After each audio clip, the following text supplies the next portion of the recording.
Ok, merci. Donc nous venons de boucler l'évaluation des orientations et du contrat d'objectifs que son Excellence, Monsieur le Premier ministre, chef du gouvernement, nous a assigné au titre de l'année 2025. Il est ressorti au titre de l'évaluation du contrat d'objectifs au 30 juin 2025 que nous sommes à un taux d'exécution de 51,83%. Il faut signaler que nous avons 35 produits qui sont attendus. Et sur les 35 produits, 10 sont entièrement exécutés. Et il est ressorti que 6 sont à un niveau d'exécution jugé satisfaisant, 7 sont à un niveau d'exécution jugé moyen, 1 est à un niveau d'exécution jugé faible et 11 sont à un niveau d'exécution critique. Il faut signaler que les 11 qui sont à un niveau d'exécution critique sont des activités qui sont des produits qui sont programmés pour le second semestre.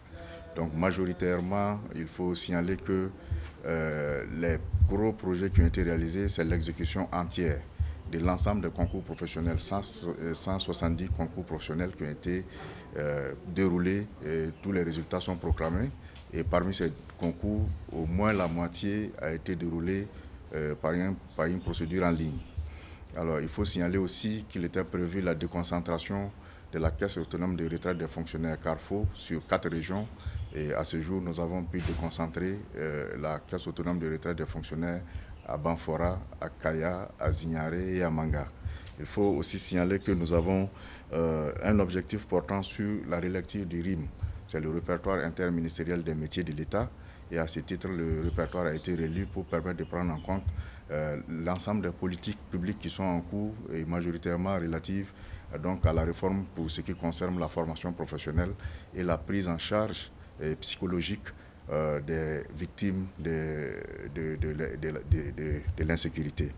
Alors, un dernier produit qui a été aussi largement atteint est celui des prêts qui sont consentis aux travailleurs déflatés et les retraités, où on a pu prêter au moins à 52 travailleurs retraités et déflatés. Alors je profite de cette occasion pour traduire toute ma gratitude à son Excellence, Monsieur le Premier ministre, chef du gouvernement, pour sa clairvoyance dans les orientations qui sont régulièrement données, et dire aussi merci à mes collaborateurs pour leur engagement et les inviter à rester engagés. Je vous remercie. Pour ce qui concerne les avancements des classes dont vous avez parlé, c'est un résultat qui a été atteint hors de la période sous revue, de telle sorte que nous ne les avons pas comptabilisés dans la production actuelle. Je vous remercie.